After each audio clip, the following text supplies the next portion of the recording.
किसी की चीज या अमानत हथियाने के लिए उसकी जान लेने से वो चीज कभी नहीं मिलती।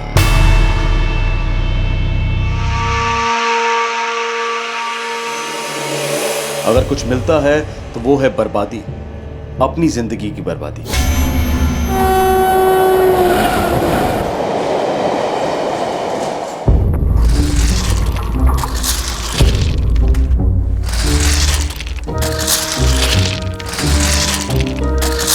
मनोज, मनोज, सुपरिटेंडेंट साहब बुलाए तुम्हें अभी, तुरंत। अभी क्या हुआ? अरे हमें क्या पता भैया, बस जल्दी चल। मनोज, तुम्हें ज्वाइन किए पूरे 6 महीने हो गए। बहुत अच्छा काम करते आ रहे हो तुम। जी धन्यवाद सर। तुम्हारे काम को देखकर तुम्हें सीनियर हेल्पर बनाया जा रहा है। प्रमोशन हो रहा है तुम्हारा मनोज।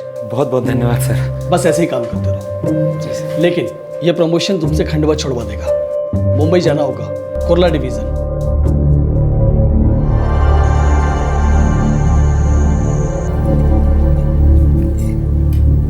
ये तो बहुत बढ़िया बात है मनोज बेटे। और बाबूजी 6 पे कमीशन के हिसाब से तनख्वाह भी बढ़ा के मिलेगी। भाई वाह, ये तो सोने पे सुहागा। मुंबई की मुंबई और तरक्की की तरक्की। हाँ भैया, बस एक बार आप वहाँ सेटल हो गए तो फिर मैं भी आऊँगा मुंबई।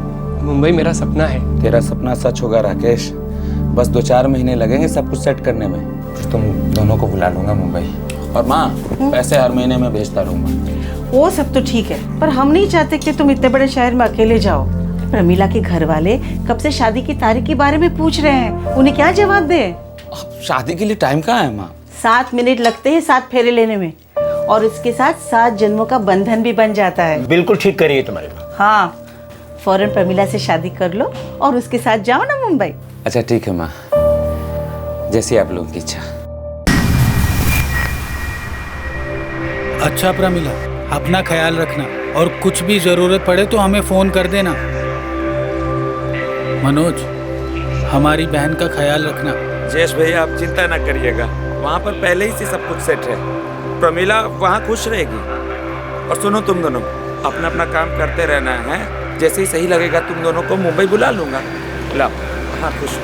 हाँ आ जा तू।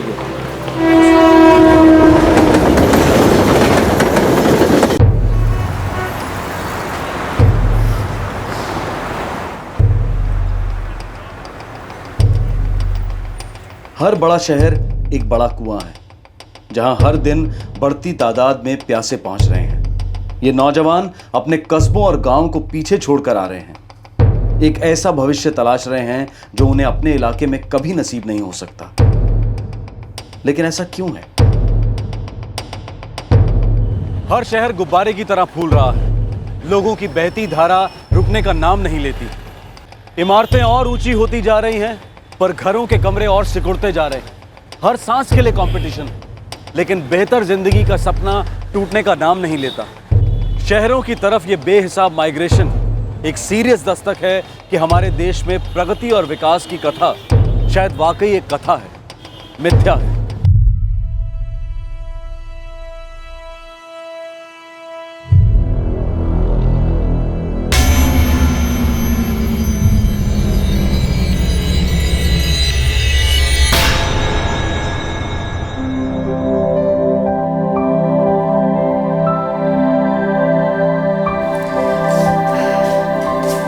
लीजिए जी, भिंडी है आपके पसंद की और साग भी है। यार ये तुम 56 भोग बनाना बंद ही कर दो।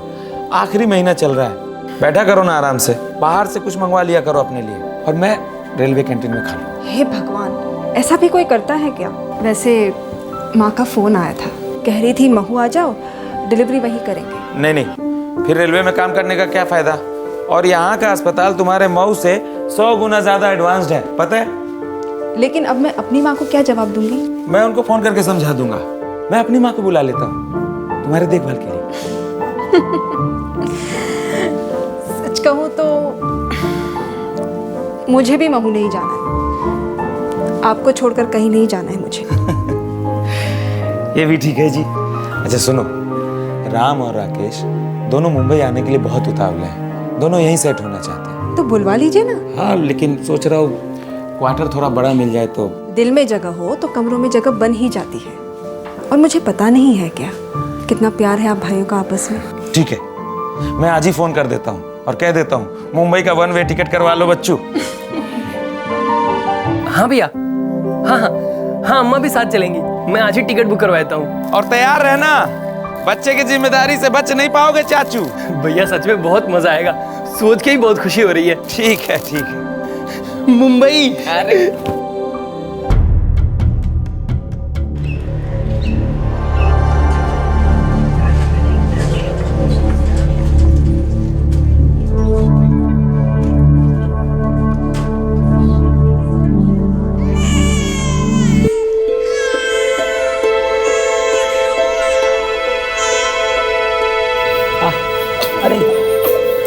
अरे प्रमिला, ये तो बिल्कुल तुम्हारी तरह है, बिल्कुल जीरोक्स। लगता है अब आपका चश्मा लगाने का वक्त आ गया है। अरे यहाँ किसी से भी पूछिए, सब यही कहेंगे कि आप ही की कॉपी है। अच्छा, इसी से पूछ लेते हैं ये कैसा दिखता है। हाँ हैं?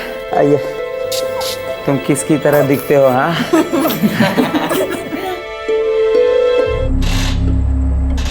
राकेश, अरे इस वक्त कोई जगह खाली नहीं है। एक आध तो होगी, मैं कुछ भी काम कर लूँगा, चाहे पार्ट टाइम मजदूरी का ही हो, ये मशीन पोंछने का या यहाँ साफ सफाई का, बस काम की शुरुआत हो जाए। हो जाएगी, शुरुआत हो जाएगी। फिलहाल कोई गुंजाइश ही नहीं है। अगर कुछ होता है तो मैं तुम्हें फोन कर लूंगा।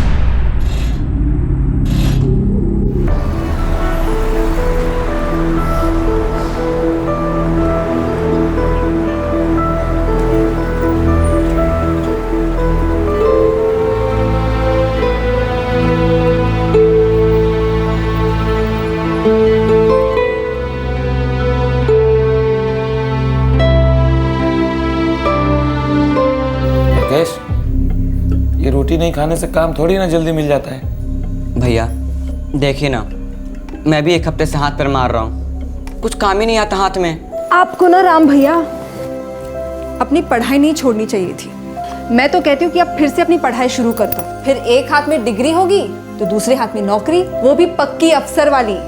नहीं नहीं भाभी, अब मुझसे वो सब नहीं होगा। मुझे कैसे भी काम करना है, कुछ भी और कैसे भी।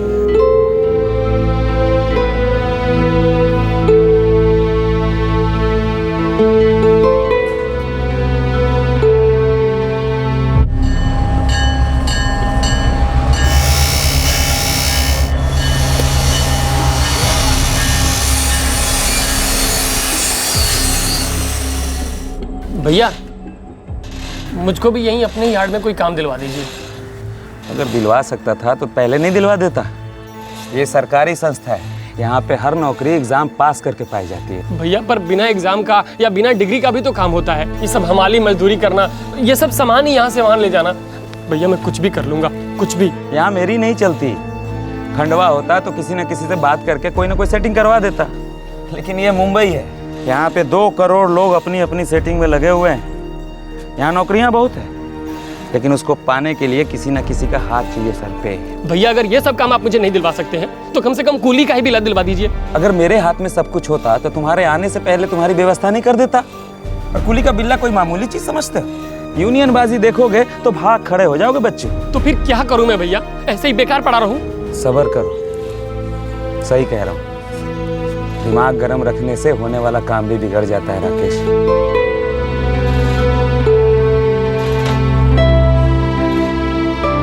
मनोज मुंबई ट्रांसफर पर आया था। उसकी सेंट्रल रेलवे में सीनियर हेल्पर की नौकरी थी, एक तरीके से सिक्योर था। लेकिन उसके दोनों भाई राकेश और राम मुंबई की जॉब मार्केट की भूल भुलैया में खो गए थे। डेली मजदूरी भी डेली बेसिस पर नहीं मिल रही थी। कोई एक फिक्स्ड करियर, कोई एक फिक्स्ड नौकरी दोनों भाइयों से आंख मिचौली खेल रही थी। और मुंबई छोड़कर वापस जाने के बारे में ये दोनों सोच भी नहीं रहे थे, जिसकी वजह से फ्रस्ट्रेशन लेवल्स काफी हाई हो गए थे।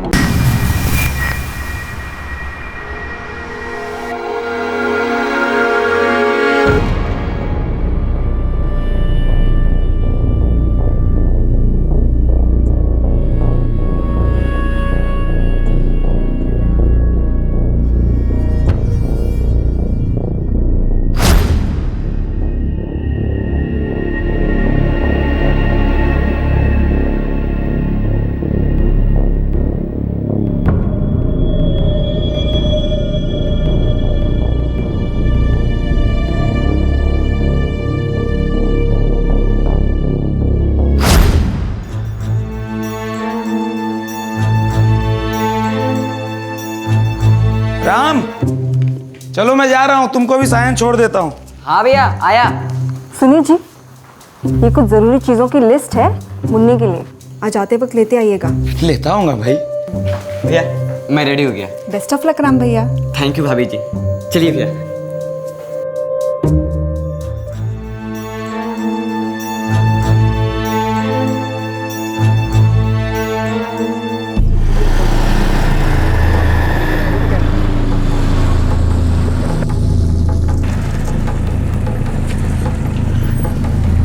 अच्छे से इंटरव्यू देना।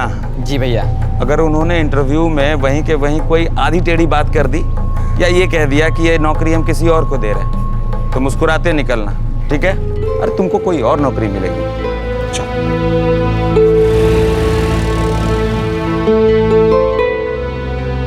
मुंबई में अपने पैर जमाने की जद्दोजहद में जुटे दो भाई राकेश और राम, और उन्हें सपोर्ट कर रहे थे पिता समान संभालने वाले बड़े भाई और मां समान प्यार करने वाली भाभी।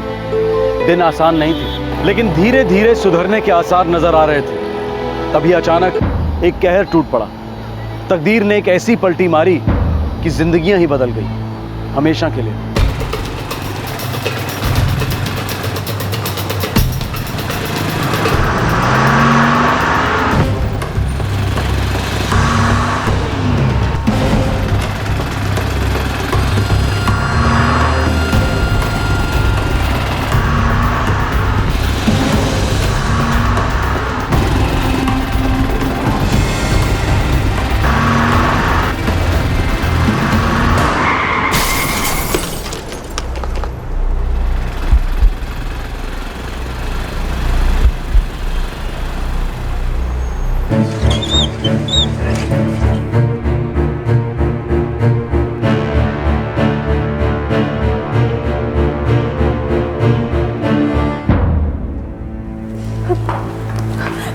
डॉक्टर साहब, देखिए हालत बहुत नाजुक है, क्रिटिकल है, रीढ़ में कंपाउंड फ्रैक्चर्स हैं। मुझे मिलना है उनसे। नहीं अभी कोई नहीं मिलेगा, थोड़ी देर बाद में।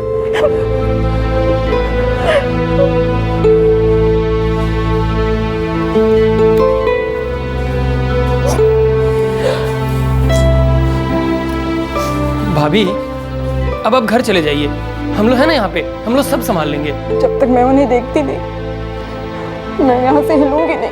भाभी जब भैया को होश आ जाएगा तो हम लोग आपको खुद ही बुला लेंगे। रीढ़ की हड्डी काफी बुरी तरह से डैमेज हुई है। वो आप पहले भी बता चुके हैं डॉक्टर साहब, आप बस ये बताइए कि ये ठीक कब तक होंगे। देखिए आपके पति वैसे ठीक हैं और ठीक नहीं भी हैं। मतलब? कमर के नीचे पैरालाइज्ड है। क्या? अरे वो ठीक हो सकते हैं, समय लगेगा पर वो ठीक हो सकते हैं, और शायद बहुत समय लग सकता है।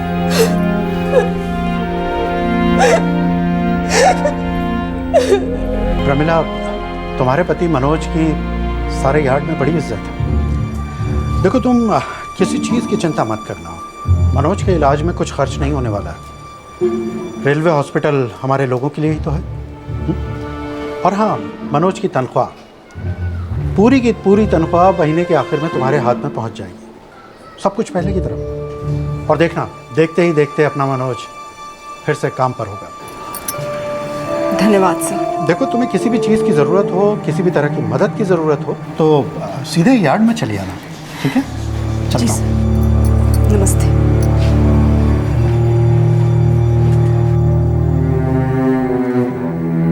भैया वो बाबूजी को घर जल्दी जाना पड़ा है, उनको खंडवा में ज़रूरी काम आ गया था। ठीक ही किया, मुन्ना को घर पे रख रखा है। शाम को आएगा आपसे मिलने। हमारी वजह से तुम्हें बहुत तकलीफ हो रही होगी ना प्रमिला? हाँ, बहुत तकलीफ हो रही है आपकी वजह से। आप भी ना कैसी कैसी बातें करते हैं। बस सिर्फ आराम करेंगे। पानी लीजिए। अगर आज मेरे पास भी काम होता तो मैं भी आपकी कुछ ना कुछ मदद कर देता। मैं तो यहाँ बोझ बन के रह गया हूँ। क्या राकेश भैया फिर से वही बात कर रहे हैं? राकेश, दोबारा ऐसी बात मत बोलना, ये बोझ वाली बात। थोड़ा बुरा वक्त आ गया है, सब ठीक हो जाएगा। एक बार हम ठीक हो जाए फिर तुम दोनों का मामला फिट कर दूंगा। जोगलेकर साहब हमारे काम से बहुत खुश है। कोई ना कोई जैक भिड़ा देंगे शायद वो। तुम दोनों टेंशन मत लेना, सब ठीक हो जाएगा, सब ठीक हो जाएगा। अरे नहीं, क्या चाहिए? ये अरे वाह,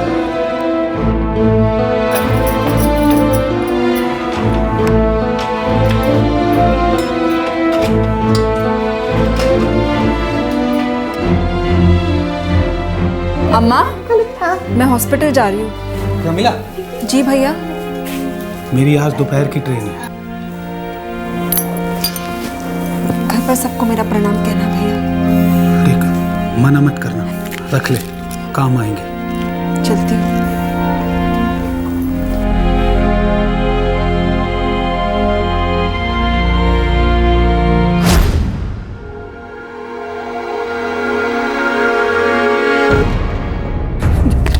जयेश भाई, जयेश भाई, राम, अम्मा, भाभी को कुछ हो गया है। हो गया मतलब? क्या हुआ बाबू को? प्रमिला, प्रमिला, मुझे क्यों घूर रहे हैं? क्या हुआ राकेश, सच बताओ। अरे क्या हुआ का क्या मतलब? मैं टॉयलेट से बाहर आया तो देखा भाभी ऐसे पड़ी हुई थी, फिर जाके मैं आप सबको बाहर लेके आया।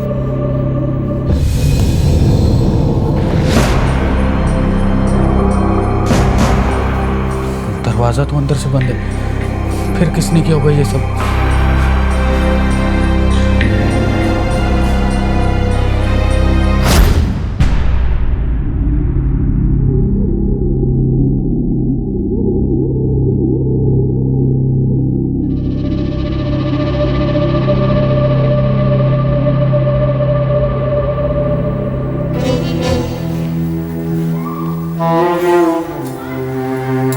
प्रमिला, 4 महीने हो गए, हालत में रत्ती भर भी सुधार नहीं है।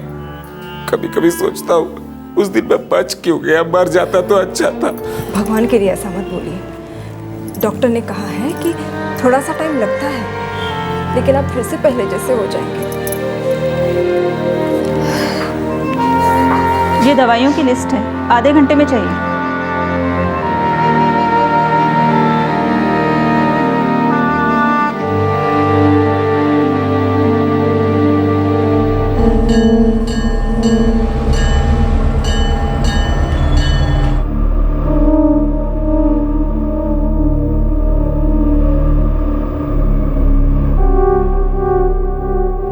आप अंदर जा सकती हैं।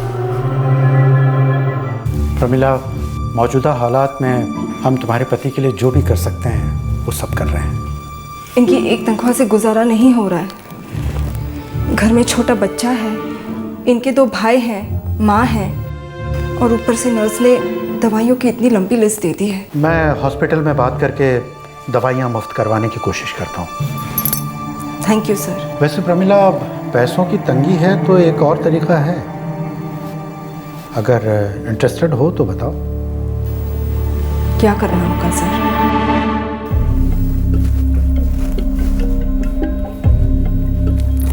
राम भैया, 5 गोलियां देनी है भैया को, और मैंने अलग से सफेद पर्ची में निकाल के रखी है, खाने के बाद देना। ठीक है भाभी। अच्छा अम्मा, मैं चलता हूँ। संभाल के जाना। हाँ ठीक है। जा। बहू, हाँ तुम भी तो खाना खा लो ना। खा लूंगी अम्मा, पहले मुन्ने को खिला दो। अच्छा ठीक है, जाओ और खा ले।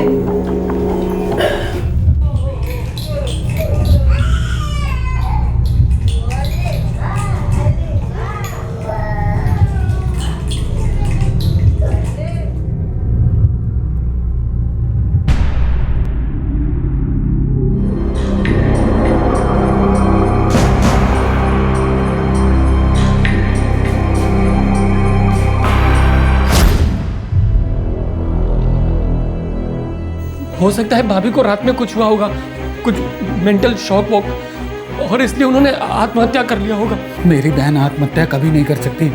अरे उसके लिए कोई कारण तो होना चाहिए। हमारी बहन का मर्डर हुआ है। अरे क्या बकवास कर रहे हैं आप? बकवास क्या है और हकीकत क्या है ये तो अब पुलिस ही बताएगी।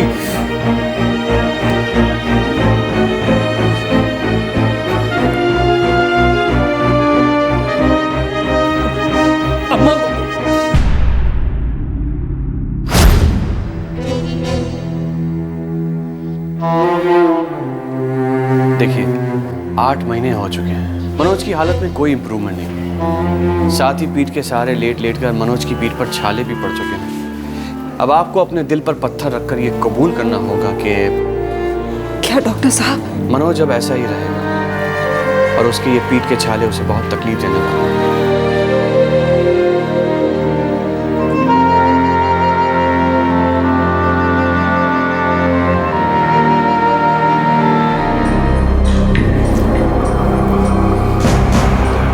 भाभी, आपसे बात करनी है। क्या?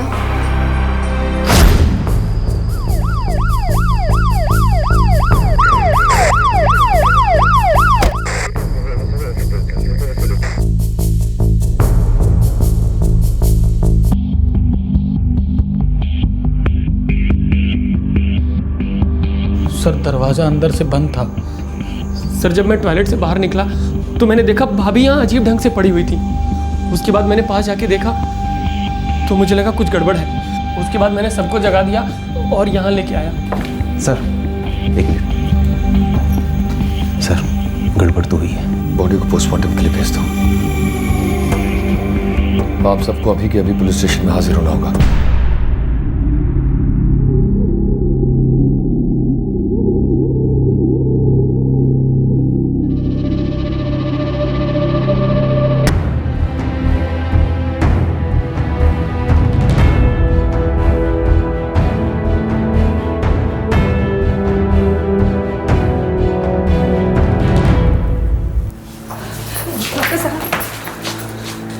देखिए, हमने जी तोड़ मेहनत की, लेकिन मनोज की हालत काफ़ी ख़राब हो चुकी थी। हम उन्हें बचा न सके।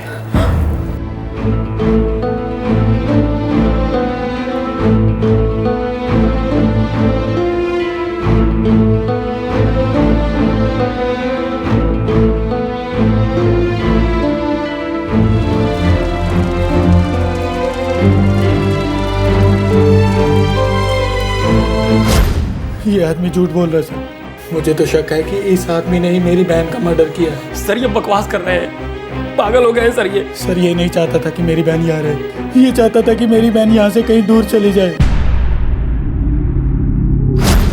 जयेश भैया, आपसे बात करनी है। बोलो। भैया, भाभी को लेके वापस घर चले जाइए। ऐसे दुख में रहना और जिंदगी भर तड़पते रहना अच्छा नहीं है। और उनके पास तो पूरी जिंदगी है, उनकी तो दोबारा शादी भी हो सकती है। अच्छा सुझाव है, पर यह समय उचित नहीं है। कुछ दिन बीत जाने दो, और उसके पहले मैं प्रमिला की मर्जी भी जान लेना चाहता हूँ।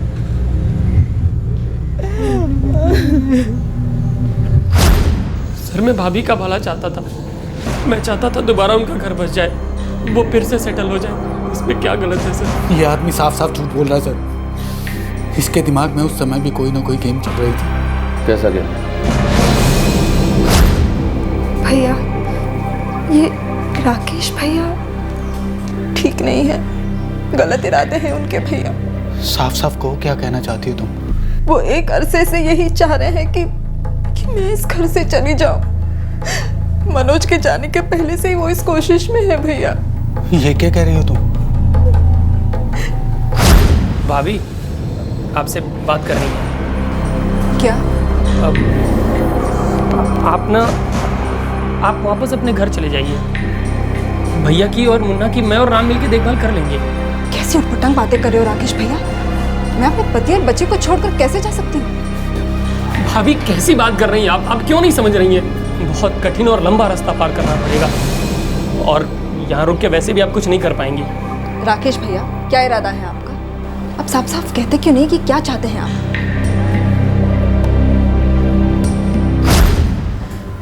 मुझे उनका ये बर्ताव बहुत अजीब सा लगा भैया। मेरी समझ में नहीं आ रहा था कि वो मेरे साथ ऐसा क्यों पेश आ रहे थे।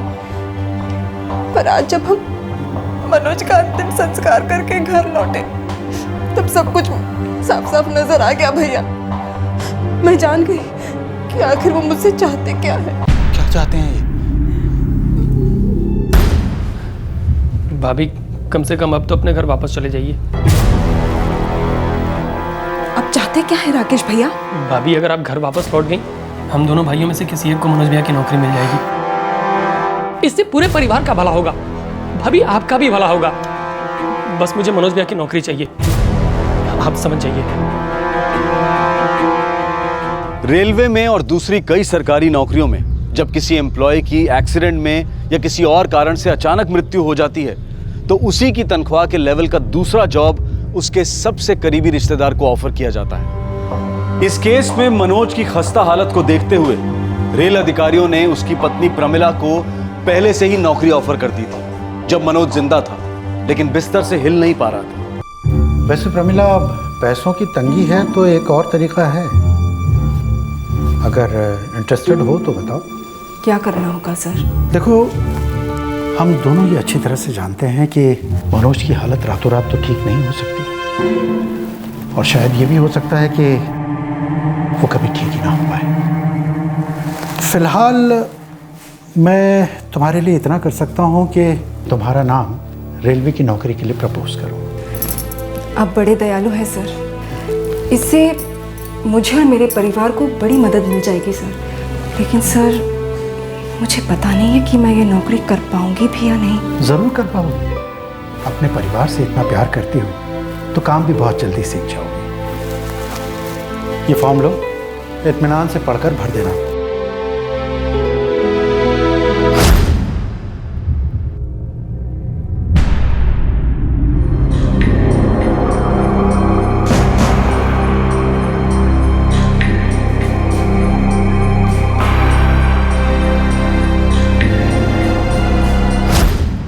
स्वार्थी पत्थर दिल आदमी है वो। मनोज ने उनके लिए क्या कुछ नहीं किया भैया, और आज वो मेरे और मनोज के बच्चे की परवाह तक नहीं कर रहे हैं, सीधे उनकी नौकरी को हड़पना चाहता है। भैया भैया मैं कहाँ जाऊंगी? मुन्ने की परवरिश कैसे होगी भैया? और मैं नहीं चाहती कि मेरा और मनोज का बच्चा किसी की भी मेहरबानी पर पले पड़े। ऐसा कुछ भी नहीं होगा, तू बेझिझक होके वो नौकरी शुरू कर दे। और देख, तेरा भाई है ना तेरे साथ, तुझ पे और मुन्ना पे मैं कभी कोई आंच नहीं आने दूंगा।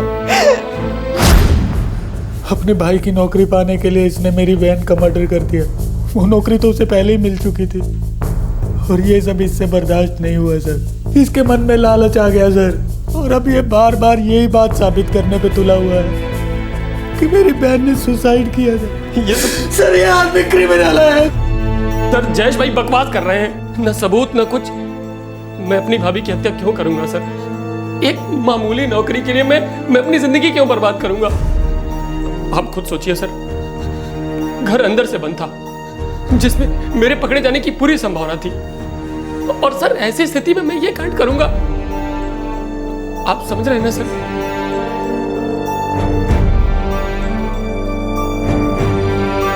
पीड़ित प्रमिला का बड़ा भाई जयेश बार बार प्रमिला के देवर राकेश के ऊपर शक की उंगली उठा रहा था, और मौजूदा सबूत भी राकेश की तरफ ही इशारा कर रहे थे। लेकिन राकेश डटकर इन आरोपों का खंडन कर रहा था। वो सिर्फ एक ही बात पर अड़ा रहा कि उसकी भाभी ने आत्महत्या की थी।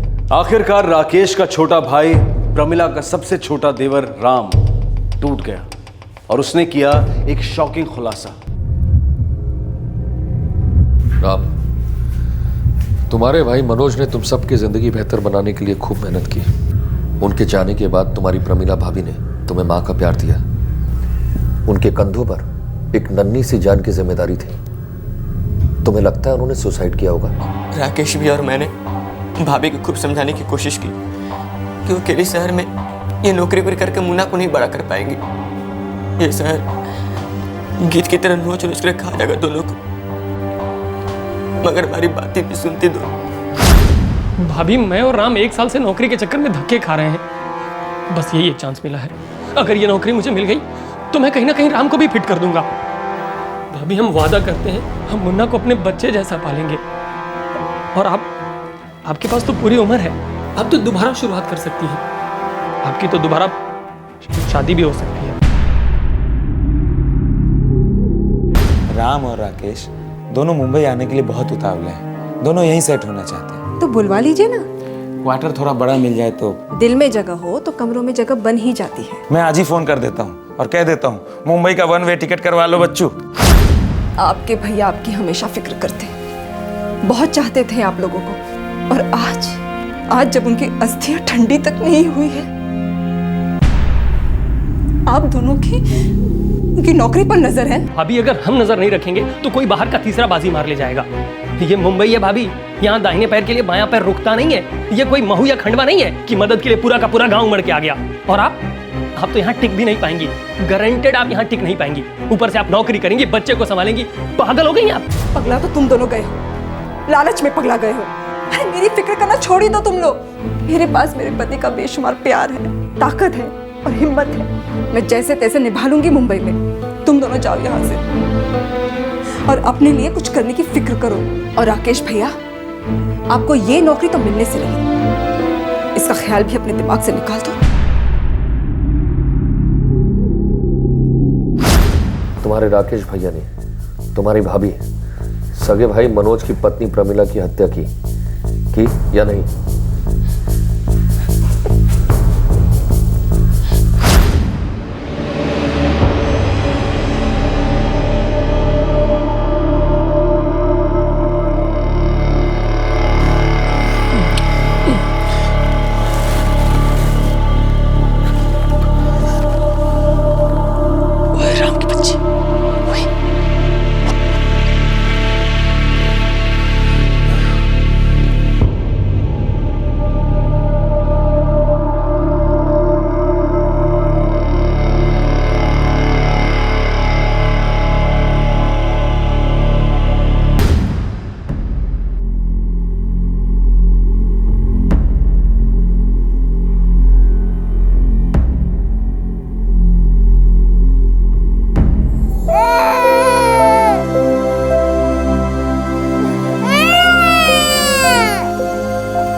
मैं मुन्ना को लेके जा रहा हूँ, अब ये मेरी जिम्मेदारी है।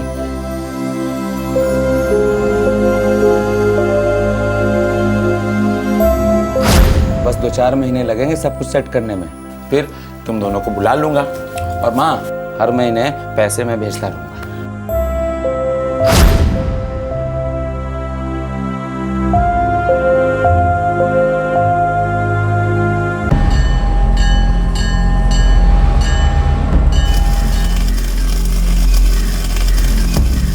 मनोज की नौकरी अब किसी तीसरे को दे दी गई है जिसका मनोज से कोई रिश्ता नहीं है। राकेश पर आईपीसी की धारा 302 के तहत हत्या के चार्जेस लगाए गए हैं। मुंबई के कुर्ला सेशन कोर्ट ने राकेश को उम्र कैद की सजा सुनाई है। राकेश ने मुंबई हाई कोर्ट में इस फैसले को चैलेंज किया है और राम, चूंकि हत्या के वक्त नाबालिग था, इसलिए उसे करेक्शन होम में भेज दिया गया है। बड़े शहरों में टिके रहने के कुछ गुरु मंत्र हैं और सबसे जरूरी है प्रैक्टिकल बनो।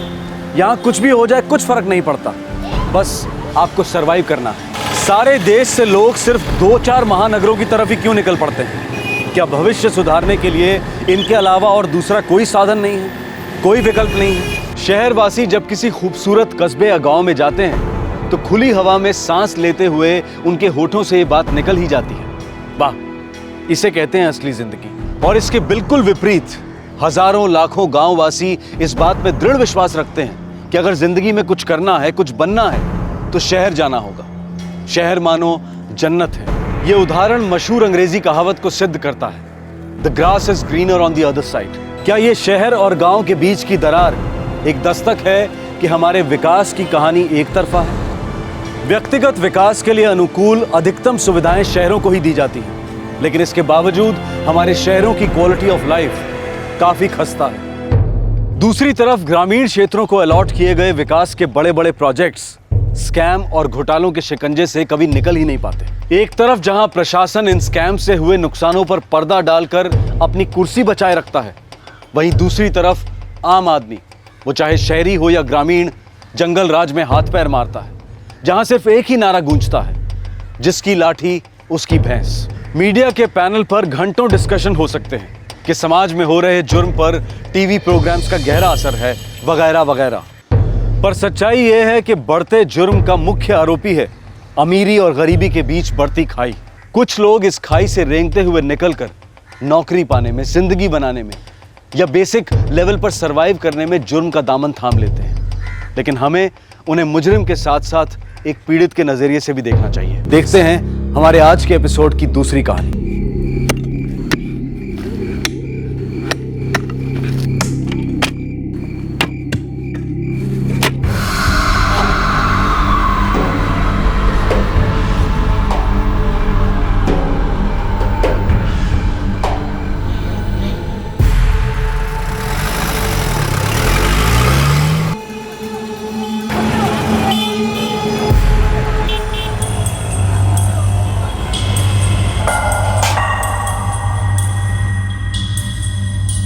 सात 700 ग्राम है। 18 लाख तक तो मिलेगा। लेकिन बिल तो नहीं है ना तुम्हारे पास? कुछ सोच समझ कर बोलो। अभी मार्केट में इसका 18 लाख मिलेगा, मानता हूँ, लेकिन बिना बिल का 18 लाख कोई नहीं देगा। देखो जितने में जाएगा उतने में जाएगा, करो कुछ। अभी 3 लाख दूंगा, फिर बाद में देखते हैं, जब बिके जितने बिके। ठीक है चलेगा। बिना बिल का माल है तो मेरा कमीशन 10% की जगह 20% होगा। हाँ वो भी चलेगा, पहले ग्राहक तो खड़ा करो। हाँ वो हो जाए। ये तुम्हारा 3 पेटी है। एक 700 ग्राम का गोल्ड बार, मार्केट वैल्यू 18 लाख रुपए। लेकिन ये सोना गैर कानूनी था, इसका कोई बिल नहीं था। आखिरकार ये सोना आया कहां से था? क्या ये स्मगलिंग का माल था? क्या इस पर किसी के खून के निशान थे? कई सवाल दस्तक दे रहे थे कि इस सोने में कुछ खोटा है।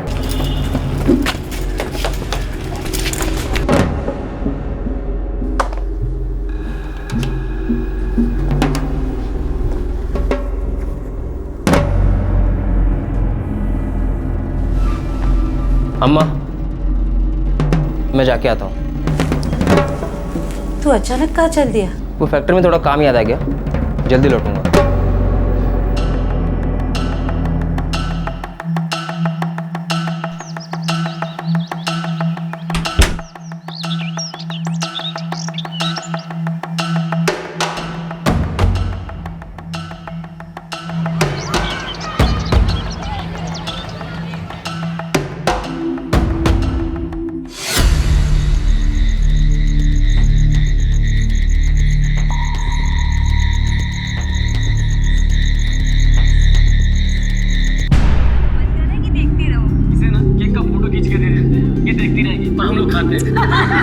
नारायण, जगदीश लौटा नहीं अभी तक? बोला था जल्दी आऊंगा, जरा देखना बेटा। तुम भी क्या अम्मा, काम में होंगे भैया, आ जाएंगे। अरे छुट्टी के दिन भी ऐसा क्या काम आ गया उससे? तुम भी ना अम्मा। ये ले यहाँ पड़ा है। आपके द्वारा डायल किया गया नंबर स्विच ऑफ है। काम में है। कैसे पता चला? फोन स्विच ऑफ है अम्मा।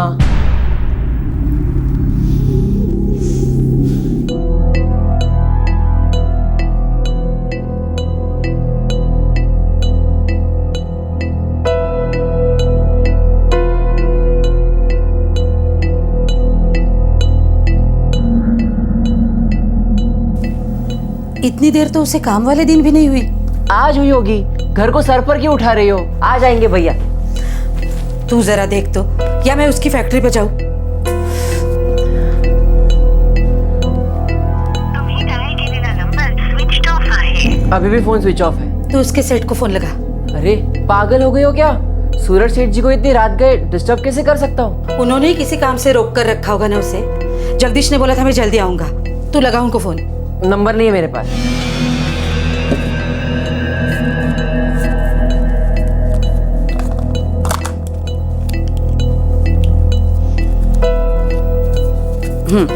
ये ले नंबर, फोन लगा।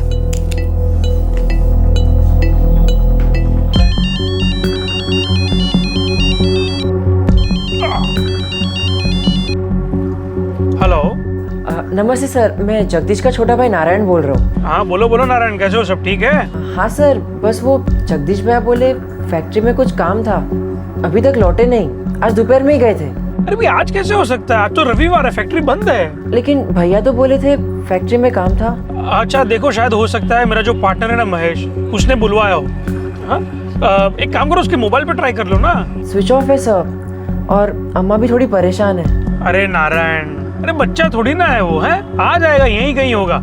ठीक है, टेंशन मत लो। ठीक है सर। हाँ चल, कमाल है। अरे भाई जगदीश अपना है बैठा होगा अपने दोस्तों के साथ दारू पीने, तो घर पे झूठ बोल के गया कि मैं फैक्ट्री जा रहा हूँ। ये लोग ना कभी सुधरेंगे नहीं। इसे ना केक का फोटो खींच के देखती रहेंगी और हम लोग खाते हैं।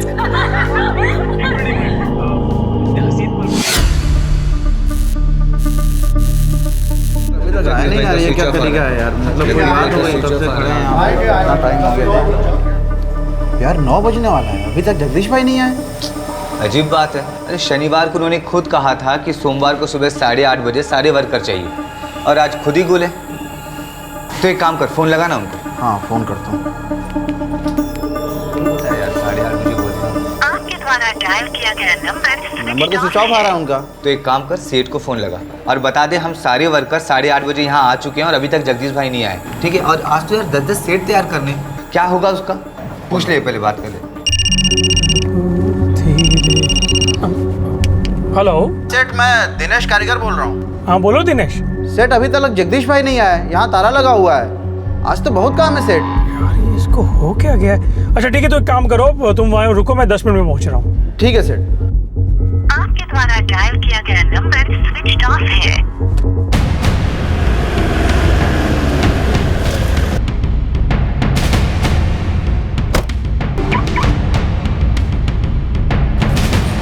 आया जगदीश? अभी तक नहीं आया सर।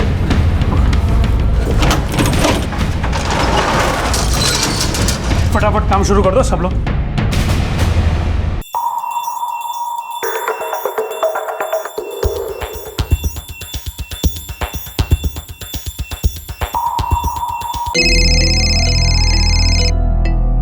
जी सूरज सेठ। अरे जगदीश सो रहा है क्या? उठाओ उसे। नहीं सेठ जी, बोला था आपको, कल दोपहर से जो गया अभी तक नहीं लौटा।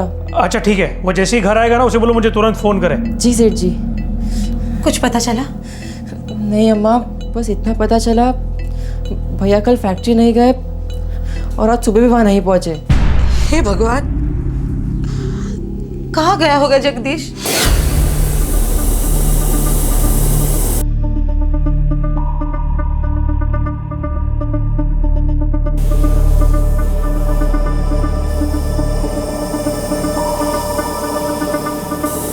आपके द्वारा डायल किया गया नंबर स्विच ऑफ है।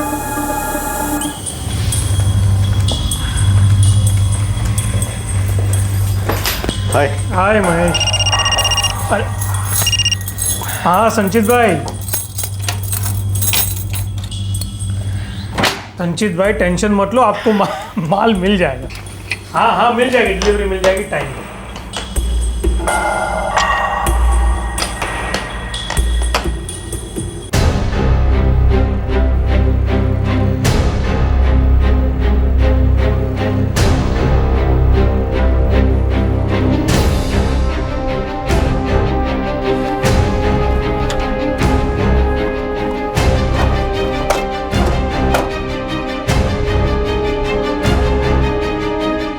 तीन दो 5, ये तो सिर्फ 5 ही है। हाँ, एक 700 ग्राम का पूरा बार गायब है। तूने देखा ना अंदर ठीक से? हाँ अच्छी तरह देख लिया। जगदीश का उसको बुलाओ। वो आज सुबह से काम पे नहीं। जगदीश भैया बोले फैक्ट्री में कुछ काम था, अभी तक लौटे नहीं, आज दोपहर में ही गए थे। अरे भाई आज कैसे हो सकता है? आज तो रविवार है, फैक्ट्री बंद है। लेकिन भैया तो बोले थे फैक्ट्री में काम था। लफड़ा है यार। क्या लफड़ा सूरज? जगदीश कल दोपहर से गायब है। ये क्या कह रहे हो तुम? 5 अगस्त 2012 की दोपहर को मुंबई के दहीसर वेस्ट इलाके से सोने का एक कारीगर जगदीश रावत गायब हो गया। इतवार का दिन था, ज्वेलरी यूनिट बंद थी। सोमवार 6 अगस्त 2012 की सुबह उस यूनिट के 2 पार्टनर्स सूरज खीमजी और महेश खंडेलवाल ने पाया कि उनके लॉकर से एक 700 ग्राम का गोल्ड बार मिसिंग है। गोल्ड बार और जगदीश, क्या इन दोनों के गायब होने के पीछे कोई कनेक्शन था? सर, इस जगदीश रावत का मोबाइल तो अभी भी स्विच ऑफ ही दिखा रहा है। इस जगदीश की लॉकर तक एंट्री थी। जी वो काफी भरोसे वाला है। पिछले 4 साल से मेरे साथ काम कर रहा है सर, कभी इधर का उधर नहीं। और इतना भरोसा था सर कि हम दोनों के अलावा एक वही है जो मेरे लॉकर को छू सकता है। देखिए सर, 6 महीने पहले जब मैंने और सूरज ने पार्टनरशिप शुरू की थी तब सिर्फ जगदीश के साथ ही शुरू की थी। आपने बताया था जगदीश ने आपको बताया था कि किसी काम से वो फैक्ट्री जा रहा है? हाँ ऐसा ही कहा था जगदीश ने। अम्मा मैं जाके आता हूँ। तू अचानक कहाँ चल दिया? वो फैक्ट्री में थोड़ा काम याद आ गया, जल्दी लौटूंगा। सर ये कैसे पॉसिबल है? रविवार को हमारे वहाँ ज़्यादातर छुट्टी होती है। कभी कोई इमरजेंसी डिलीवरी हो या कोई बड़ा ऑर्डर हो तो ही हम रविवार को यूनिट खुला रखते हैं, बाकी तो छुट्टी होती है सर। तो रविवार को कोई इमरजेंसी डिलीवरी थी? सोमवार की थी सर, लेकिन जगदीश ने सामने से कहा था कि सेठ रविवार को कारीगर मत बुलाओ, सोमवार शाम तक हम सारा ऑर्डर कंप्लीट कर देंगे। ऐसा सामने से कहा था जगदीश ने आपसे? बिल्कुल सर, उसने कहा था कि सोमवार को सुबह 8:30 बजे मैं सारे कारीगरों को बुला के शाम तक ऑर्डर कंप्लीट कर दूंगा। सेठ, कल रविवार है तो बंदी रखते ना, ओवरटाइम क्यों चढ़ा रहे हैं? अरे मुझे शौक थोड़ी ना है जगदीश, है सोमवार को शाम को डिलीवरी देनी है, इतना काम है, इतने कम टाइम में कैसे होगा? मैं हूं ना, मैंने सबसे बात कर रखी है। देखिए सोमवार को सुबह 8:30 बजे सब लोग आ जाएंगे, धनाधन काम शुरू कर देंगे, शाम को 4 बजे के पहले काम खत्म। पक्का ना? नहीं, वो महेश ने जुबान दी है क्लाइंट को कि सोमवार शाम को 10 सेट आपके हाथ में होंगे। मैं कह रहा हूँ ना, सब हो जाएगा। सर जगदीश बहुत जिम्मेदारी के साथ अपना काम करता था, ज्वेलरी कटिंग, सेट डिज़ाइन करना वगैरह सब कुछ बहुत अच्छी तरह करता था। हम बहुत भरोसा करते हैं सर उस पर। 700 ग्राम सोना गायब होने के बाद भी आप भरोसा करते हैं उस पर? साहब मेरा बेटा वैसा नहीं है, हम कारीगर जात के लोग हैं साहब, चोर नहीं है। और सूरज सेठ के साथ तो 4 साल से काम किया, पूछो उनसे कभी एक पैसा भी खाया है उसने? तो फिर गायब क्यों है मैडम? फोन भी स्विच ऑफ है उसका, और वैसे भी 700 ग्राम सोना बहुत होता है, अच्छे अच्छे लोग उसके बोझ के नीचे दब सकते हैं और दबते भी है।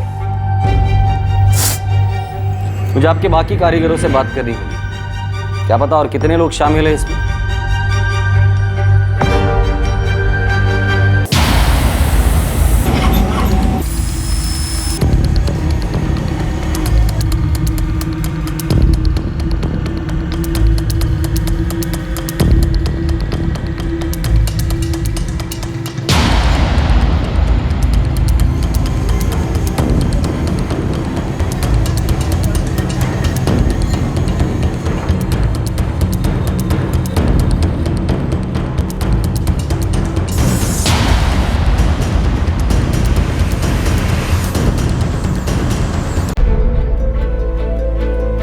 फोन अभी भी स्विच ऑफ आ रहा है अम्मा।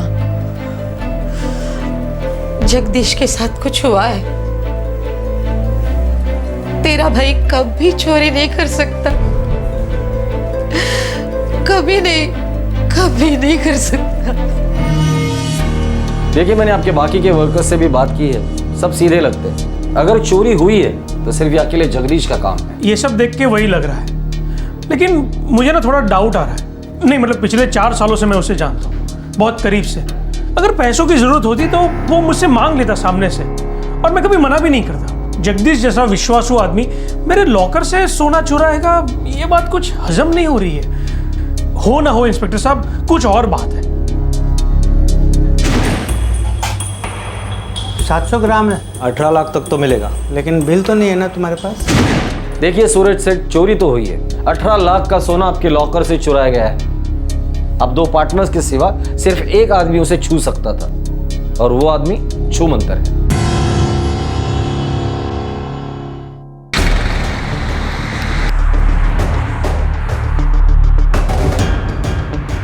सर वहाँ पे इतने सारे ज्वेलरी सेट्स थे, 6 गोल्ड बार भी था, फिर उसने एक ही क्यों चुराया? पाटिल उसे पता था एक से ज्यादा उसके लिए भारी पड़ सकता है, उसकी लालच सिर्फ 18 लाख तक की थी। सर ये भी तो हो सकता है कि उसकी लालच किसी और की थी और ये बस एक मोहरा था। महेश यार, आई एम रियली सॉरी यार। नहीं सूरज, तुम क्यों सॉरी बोल रहे हो? तुम और मैं तो सपने में भी नहीं सोच सकते थे कि तेरा 4 साल पुराना सबसे वफादार कारीगर ऐसा करेगा। पता नहीं उसने ऐसा किया क्यों।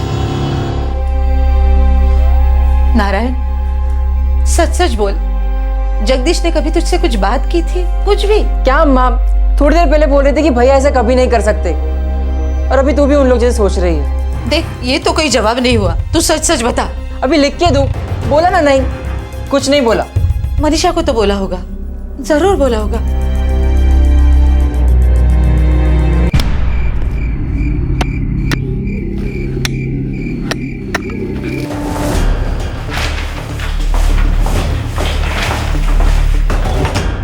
सर फरवरी 2012 से पहले तक ये सूरज खिमजी और महेश खंडेलवाल अपने अपने ज्वेलरी यूनिट्स अलग अलग चला रहे थे। वैसे दोनों कई सालों से हैं इस लाइन में। मतलब फरवरी 2012 में वो दोनों साथ मिल गए? जी हाँ सर, इस साल फरवरी में दोनों ने अपने अपने ज्वेलरी यूनिट्स को साथ में मिला दिया और पार्टनरशिप शुरू की। अच्छा, ये जगदीश के सेलफोन की आखिरी लोकेशन क्या है? सर अलीबाग। अलीबाग?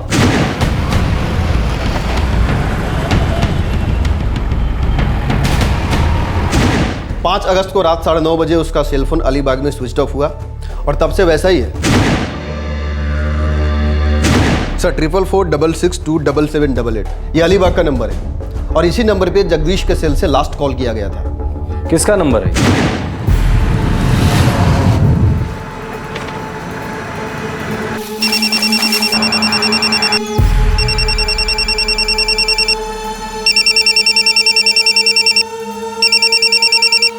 हाँ जगदीश। मनीषा, मैं अलीबाग आ रहा हूँ। क्यों, क्या हुआ? सर ये नंबर किसी मनीषा पाटिल के नाम पर रजिस्टर्ड है। ये मनीषा पाटिल कौन है?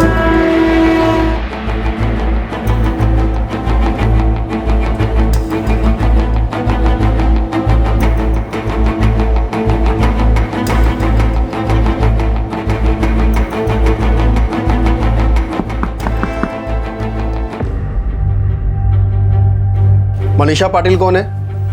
वो जगदीश की मंगेतर है। अलीबाग में रहती है, कुरुल गांव। जगदीश की आखिरी बात उसी से हुई थी।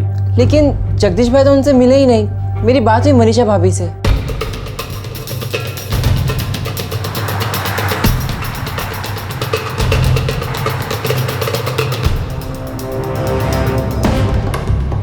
पाटिल, अब तक तो इस जगदीश के बारे में सब लोग अच्छा ही बोल रहे हैं।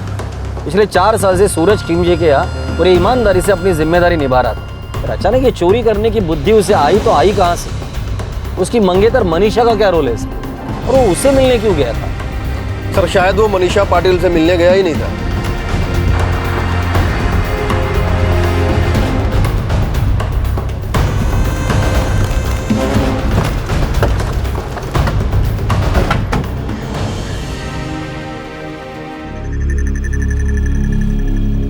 तुम कह रही हो कि जगदीश तुम्हें मिलने आया ही नहीं था? जी सर, वो मुझसे मिलने नहीं आया था। तो फिर मनीषा और कितने रिश्तेदार और दोस्त है उसके कुरुल गांव अलीबाग में जिनसे वो मिलने आया था, और क्यों आया था? मनीषा, मैं अलीबाग आ रहा हूँ। क्यों, क्या हुआ?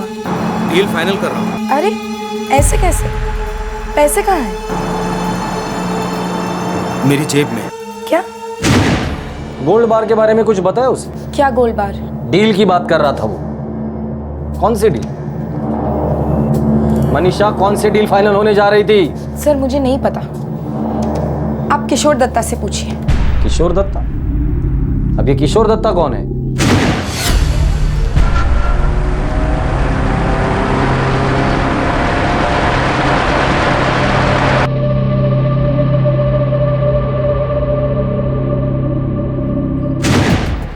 बताओ मनीषा, कौन है ये किशोर दत्ता? तुम्हारे मंगेतर जगदीश और इस किशोर का रिश्ता क्या है? जगदीश पहले यहीं कुरुल गांव में काम करता था। एक ज्वेलरी की फैक्ट्री है यहाँ। और किशोर? किशोर उस यूनिट में इलेक्ट्रिकल काम करता था।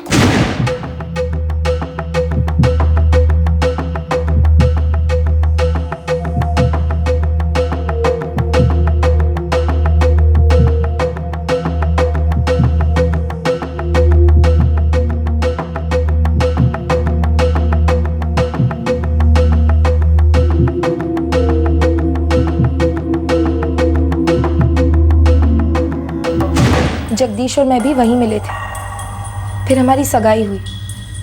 मैं किशोर को तब से जानती हूँ। जगदीश सोना लेकर किशोर के पास आ रहा था, उसे बेचने के लिए? मुझे कुछ नहीं पता सर, मैं सिर्फ इतना जानती हूँ कि जगदीश और किशोर बहुत अच्छे दोस्त हैं और कोई डील करने वाले थे।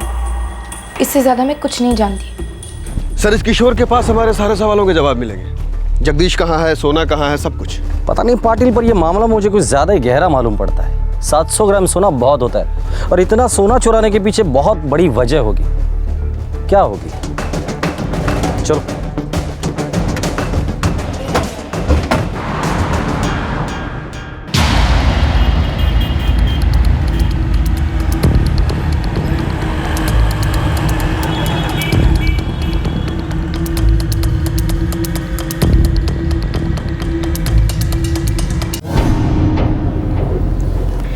700 ग्राम। वो भी 24 कैरेट। बिना बिल का सोना है? अरे कांति भाई, बिल तो आते जाते रहेंगे, सोना तो सोना है ना। हाँ, सोना वही है जो बिके, और खुले मार्केट में ये बेचना सबसे मुश्किल है। अरे कांति भाई, तो ऐसे मत बेचो ना, जेवर बना दो इसके। कोई माइक का लाल नहीं पहचान सकेगा कि ये जेवर का सोना कौन से मार्केट से आया। बोलो। 20,000 तोले के हिसाब से 14 लाख रुपए दूंगा, उससे 1 रुपए ज्यादा नहीं। आप भी क्या याद करोगे कांति भाई कि क्या सौदा किया था। 14 पेटी मंजूर नक्की हो।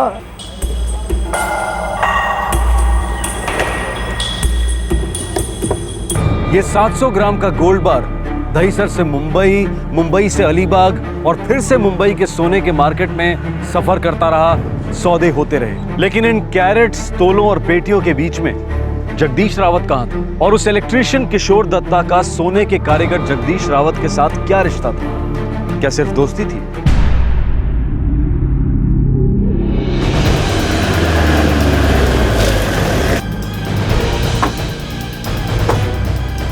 किशोर दत्ता सिर्फ दोस्ती है साहब, बाकी काम वाम उसका वो जाने। मेरा दूर दूर तक कोई लेना देना नहीं है सोने वोने के साथ। 5 अगस्त को जगदीश तुम्हें मिलने आ रहा था। ये 5 अगस्त को? नहीं साहब, मैं नहीं मिला था जगदीश से। हमें पता है 5 अगस्त को जगदीश तुम्हें मिलने आ रहा था। हमें यह भी पता है कि तुम दोनों के बीच में कोई डील होने जा रही थी। वकालतमंदी इसी में है कि सब कुछ साफ साफ बता दे, वरना करंट का ऐसे झटका दूंगा ना तुझे, जिंदगी भर के लिए इलेक्ट्रिक की लाइन भूल जाएगा। साहब मैं कसम खा के कहता हूँ साहब, मैं 5 अगस्त को जगदीश से नहीं मिला था साहब, और ये डील विल के बारे में मुझे सच में कुछ नहीं मालूम साहब। अच्छा छोड़, ये बता सोने के साथ क्या करने वाले थे तुम दोनों? सोना? नहीं नहीं साहब, मुझे ये सोने वोने के बारे में कुछ नहीं मालूम साहब, कसम से।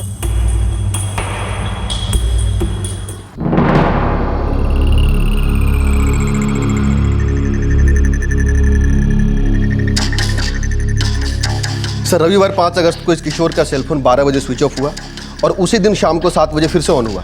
7 बजे के बाद की लोकेशन क्या थी? वापले गांव।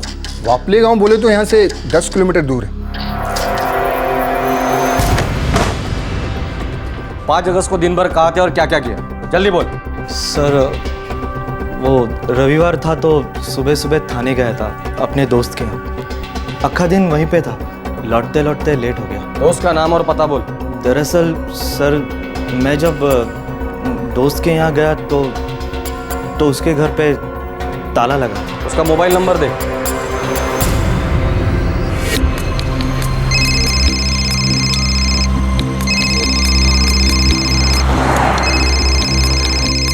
हेलो, आप कौन? पुलिस। क्या हुआ साहब? कुरुल गांव का किशोर दत्ता बोल रहा है कि रविवार 5 अगस्त को जब वो तुम्हारे घर पे गया था, वहाँ ताला लगा हुआ था। सही है? ताला था?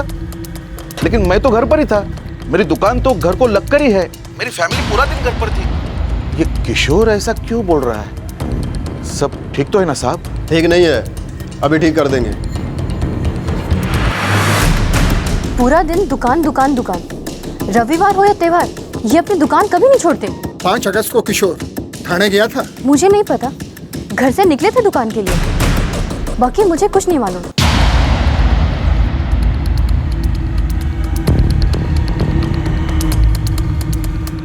देख किशोर, बहुत झूठ बोल लिया तूने। अभी एक और झूठ बोला ना तो तुझे एक ही इलेक्ट्रिक का शॉक दूंगा, बड़ा वाला। नहीं साहब। जगदीश रावत कहाँ है?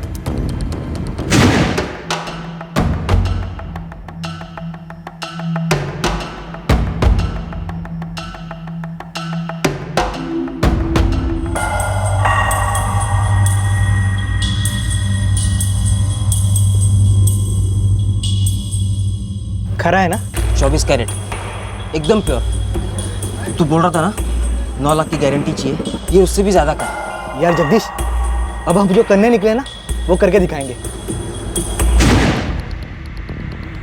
किस चीज की गारंटी थी? क्या करने वाले थे तुम दोनों?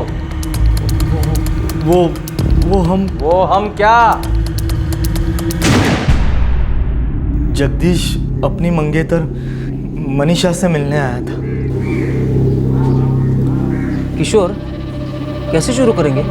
अरे वापले गांव में एक बियर बार है, उसका मालिक वो बार बेचना चाहता है, मैं जानता है उसको। अरे लेकिन अगर वो बेचना चाहता है इसका मतलब उसका धंधा मंदा है, इसलिए तो बेच रहा है वो। अरे नहीं नहीं, सॉलिड चलता है, बैठने की जगह नहीं होती उस बार में। लेकिन उसका मालिक है ना, वो वापले गाँव छोड़ के जा रहा है, इसलिए वो बेचना चाहता है। लेकिन अपने आइडिया चलेगा? चलेगा? अरे दौड़ेगा, मैं तो बोलता हूँ उड़ेगा। अरे महीने के 60-70 हज़ार तो बैठे बैठे कमाएंगे। आधे तुझे आधे माजे, 35 तेरा 35 मेरा, और सीजन में डबल धंधा। लेकिन बार खरीदने लल्लू चीज थोड़ी ना है, सॉलिड पैसे चाहिए और उसके लिए। देख मेरे पास 2-4 पेटी है, तेरे पास भी तो कुछ होगा ना? यार मेरे पास नहीं है इतने पैसे, कुछ बचता ही नहीं है यार। क्या बात कर रहा है यार, खुद सोने में खेलता है और कंगालों की बात करता है। अरे वो तो सेठ लोगों का सोना है। तो तू भी थोड़ा सोना उठा ना, तू भी सेठ बन जाएगा। मजाक में भी ऐसी बात मत कर, अपनी सेठ क्या चोरी करूंगा मैं? अबे चोरी की बात कौन कर रहा है? सिर्फ गारंटी चाहिए अपने धंधे के लिए। मतलब क्या है तेरा? देख तू चुपचाप थोड़ा सोना उठा ले, उसे हम गिरवी रखेंगे, उससे जो पैसा आएगा ना उससे अपना धंधा शुरू होगा। एक बार अपना धंधा चलने लगेगा ना, फिर वो सोना वापस रिटर्न तेरे सेठ के तिजोरी के अंदर। आता मला सांग, इसमें चोरी किधर हुई? हाँ बोल ना। देख जगदीश, तू इतना सोच रहा है मतलब तुझे मेरी बात में दम लग रहा है। नहीं नहीं, मैं ऐसे नहीं कर सकता। तेरे को इधर ही रहने का है क्या? तुझे मनीषा को अच्छी लाइफ देनी है ना? अरे अपना बार ऐसा नोट छापेगा कि उससे खरीदे हुए सोने से तो उसे ला देगा, वो भी तेरे हाथ के बने जेवर से। लेकिन यार तू लेकिन का नाम मत ले यार, ये लेकिन में ना कोई दम नहीं है। देख मैं जो बोल रहा हूँ ना, मेरी बात मान ले मेरे भाई। चुटकी भर सोना उठा रहा है तू वहां से, अब 4 साल की वफादारी के बाद तेरा हक बनता है उस पर कि लॉकर की चाबी तेरे हाथ में, सेठ लोगों का भरोसा तेरे मुट्ठी में। ज़्यादा सोच मत, थोड़ा माल उठा, फिर अपनी लाइफ बनेगी मालामाल। मांगता है तो सूद समेत वापस लौटा दे सोना।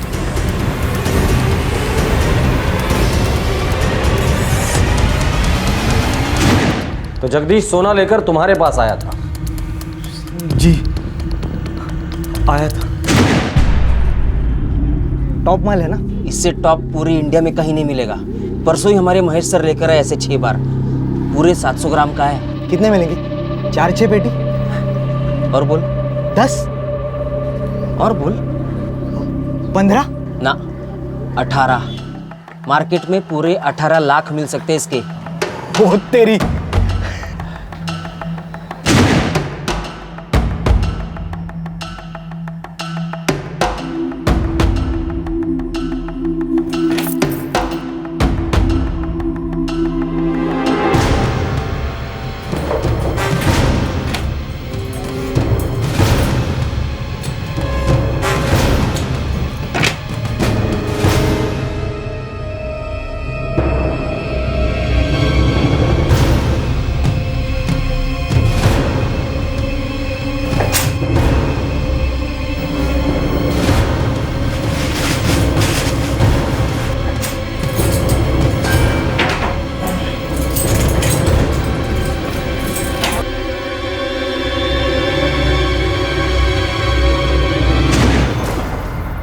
जगदीश रावत कहाँ है?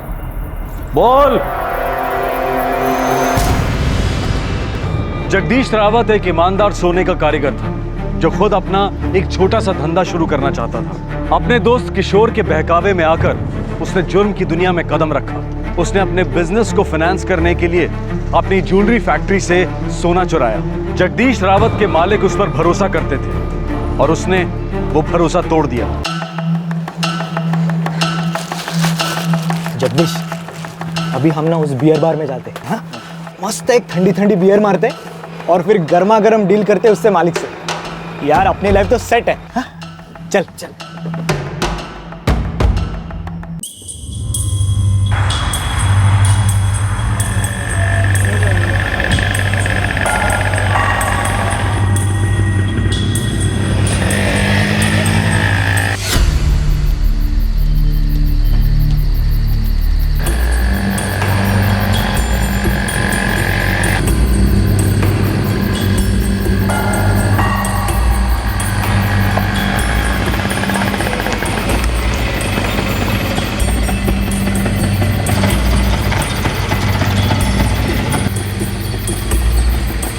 कैसा है? एकदम मजे।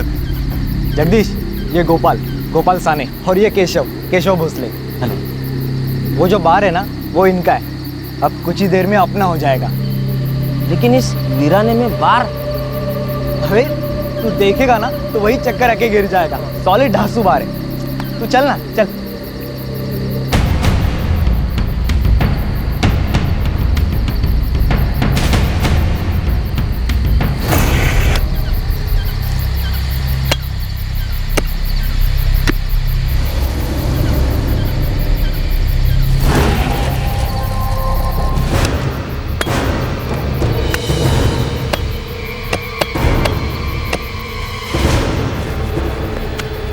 किशोर, अबे क्या मजाक है? यहाँ कहाँ है बार? ये तो जंगल है। अरे जगदीश, थोड़ा सब्र कर यार। आगे देख, थोड़ी देर में इसी जंगल में मंगल होगा। चल।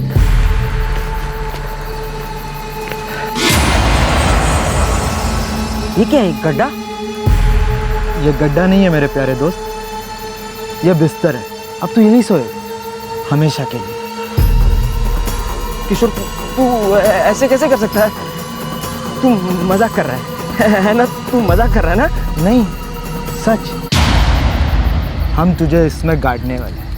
वो मैं चीटिंग किया तेरे साथ, सोना निकलवाने के लिए। तू ऐसे नहीं कर सकता। तू दोस्त है ना मेरा दोस्त है ना तू मेरे से चीटिंग कैसे कर सकता है? वैसे ही जैसे तूने अपने सेठ लोगों के साथ किया है। लेकिन वो तो तेरा ही आइडिया था ना? हाँ, तो ये भी मेरा ही आइडिया है।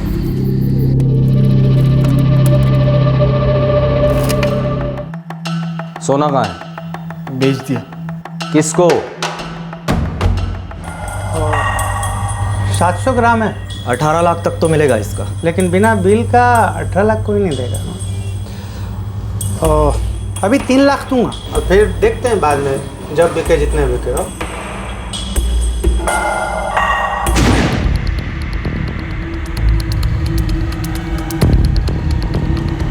साहब, धंधे की कसम खा के कहता हूँ, मुझे पता नहीं था कि वो सोना पाने के लिए किशोर ने मर्डर किया था। बिना बिल का सोना था प्रदीप सेठ, वो भी पूरे 700 ग्राम, एक सिंगल गोल्ड बार। क्या सोच के खरीदी किया था? उसके दादी का सोना है वो। हाँ, बड़ी गलती हो गई साहब, कान पकड़ता हूँ, आइंदा नहीं करूँगा। सोना कहाँ है वो? सवेरी बाजार मुंबई में बेचा था। वो दुकान बता सकता हूँ मैं आपको जहाँ बेचा था।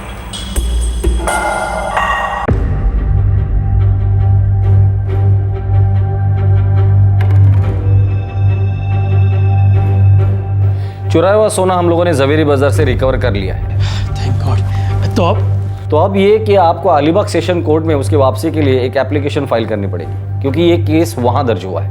आप टेंशन मत लीजिए, आपको सोना वापस मिल जाएगा। जितना टेंशन सोना खोने का था, उससे कहीं ज्यादा टेंशन भरोसा खोने का है सर। हम व्यापारियों की वही पूंजी होती है, और एक बार वो पूंजी लुट जाए तो दुनिया की कोई भी कानूनी कोर्ट वो वापस नहीं कर सकती। कितना अच्छा कारीगर है, कितना भरोसेमंद। पता नहीं उसने ऐसा किया क्यों सर। जगदीश, तुम्हें लगता है ऐसा करना सही है? मैं इतना ज्यादा नहीं सोच रहा। देखो, किशोर मेरा बहुत पुराना दोस्त है, हमारा बिजनेस अच्छा ही होगा। तुम अपने सेठ के यहाँ से चोरी करने के बारे में सोच भी कैसे सकते हो जगदीश? चोरी नहीं कर रहा मैं,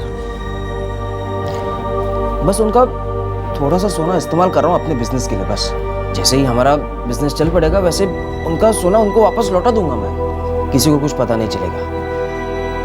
और वैसे भी हमारे पास दूसरा कोई चारा नहीं है। समझ रही हो ना तुम?